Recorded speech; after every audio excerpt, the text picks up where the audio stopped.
యూఎస్‌లో ఉండేవాళ్ళు మనీ సంపాదించే మెషిన్స్ అమ్మ. కాదు కదా! సో, చాలామందికి చాలా ఎక్స్‌పెక్టేషన్ ఉంటది. ఓహ్! అంటే డాలర్ వాల్యూ ఇంతుంది కదా! ఏంటి ఆ గిఫ్టులు తెస్తే ఏంటి? ఈ గిఫ్టులు తెస్తే ఏంటి అని.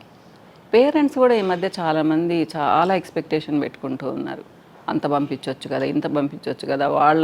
వాళ్ళు పంపించిన దాన్ని బట్టి మిగతా పిల్లలకు కూడా ఇస్తామంటూ ఉంటారనమాట. ఈ ఆలోచన తప్పమ్మా. వాళ్ళు ఎంత కష్టపడితే మనీ వస్తుందో చాలా వీడియోస్‌లో చెప్తూ ఉన్నారు కూడా చాలామంది. అంతకుముందన్నా అయితే తెలీదు. వాళ్ళకేం అంత ఈజీగా అంటే ఏదో అట్లా విసిరేసినట్టుగా మనీ రాదు. ఎంతో కష్టపడితేనే డబ్బులొస్తాయి.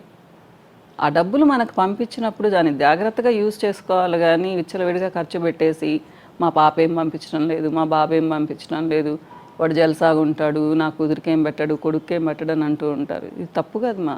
ఇలా ఆలోచించకూడదు. వాళ్ళేం మెషిన్స్ కాదు గదా! వాళ్ళ అవసరాలు కూడా వాళ్ళు చూసుకోవాలి కదా! మీరు ఆలోచించండి.